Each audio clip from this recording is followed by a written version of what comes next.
Pessoal, então nossa aula de medição de ângulos, quando o ângulo já está pronto, construído, e a gente vai usar o transferidor para fazer a medição. Transferidores são essas réguas. Esse daqui é de 180 graus, esse aqui de 360. Qual vocês tiverem serve, não precisa ser especificamente um ou outro, qualquer um dos dois serve. E se por acaso vocês não tiverem o transferidor, se por acaso não tiver em casa, não se preocupem, não fiquem desesperados, assistam a aula normalmente e depois, quando for possível, sair de casa para comprar um, quando for possível arrumar um, vocês arrumam, mas já fiquem com a aula assistida e não se preocupem se por acaso não tiver o transferidor, não se preocupem com o exercício que vai ser passado depois. Faz o exercício no futuro, daqui a algumas semanas, quando puder providenciar um transferidor. Então aqui a gente tem 3 ângulos desenhados e nós vamos medir com o uso do transferidor. O ângulo é essa abertura formada por 2 semi-retas com origem no mesmo vértice. E para a gente medir, então, essa abertura do ângulo roxo que eu fiz aqui, nós vamos colocar a origem do transferidor, que é a extremidade desse risquinho que tem aqui em cima, nesse vértice, nessa origem do ângulo, certo? Então, aqui, a origem do transferidor na origem do ângulo.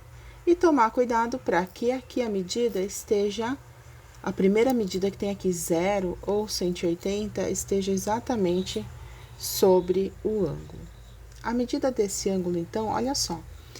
Cuidado para não pensar que, ó, 180, 170, 140, 130, fala, meu ângulo mede 110. Não, 110 é um ângulo obtuso, é um ângulo maior que 90 graus. E aqui, só pela carinha do ângulo, ele não tem mais que 90 graus. A nossa medida vai ser por dentro, olha, começando aqui no 0. Então, 0, 10, 20, 30, 40, 50, 60, 70 graus. 70 aqui no meu transferidor significa, então, que esse ângulo mede 70 graus, certo? E se eu estivesse usando o outro transferidor, o de 360 graus? Mesma coisa, a origem do transferidor no vértice do ângulo. Toma cuidado para que a semi-reta ao lado do ângulo esteja sobre o 0. Aqui no caso está 0,360, porque ele dá a volta toda. E aqui 180. Mesma coisa, vou contando pela medida de dentro. 0, 10, 20, 30, 40, 50, 60, 70. Ah, professora, mas só vai usar a medida de dentro, né? A de fora nunca usa e ela é tão mais específica, milimetrada, tal. Sim, pode usar, é só você trocar a forma de medir o ângulo. De novo, origem do transferidor na origem do ângulo. Toma cuidado para o 0 estar sobre a semi-reta que é ao lado do ângulo. E aí sim, olha, 0, 10, 20, 30, 40, 50, 60, 70 graus também da mesma forma, ok? Então, tanto faz qualquer uma das duas réguas, qualquer um dos dois transferidores funciona.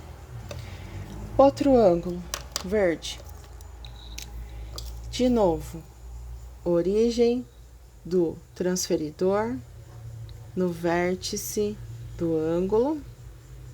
Cuidado para o 0 estar sobre a semi-reta. E aqui, ó, que tá no 0, não vou olhar a parte de dentro porque tá no 180.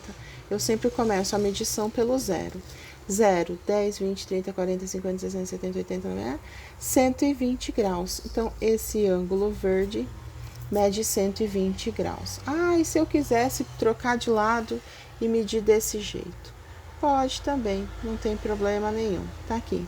Só que não vai usar a medição externa, vai usar essa de dentro. 0, 10, 20, 30, 40, 50, 120, ok? E por fim, um ângulo vermelho que tá aqui, que a gente tem duas opções. Ou eu viro o meu transferidor de forma que a origem do transferidor esteja no vértice do ângulo, e faço o zero coincidir com a semi-reta e meço, que aqui no caso, olha, 10, 20, 30, 40, vai dar um ângulo de 90 graus. Ou, se eu por acaso medir desse jeito, sem mexer no meu transferidor, eu só vou precisar fazer uma subtração, uma continha. Por quê? Porque o meu ângulo começou aqui, ó, no 40 e terminou no 130. Então, quantos graus, que medida eu tenho entre o 40 e o 130? Quanto mede do 40 para chegar no 130? Então, seria basicamente 130 graus menos 40 graus, o que dá os mesmos 90 graus que a gente mediu virando o transferidor. E mais uma observação: se esse ângulo é de 90 graus, quando eu descubro isso, quando eu sei essa medida, a representação, então, é aquele quadradinho com o pontinho dentro, ok?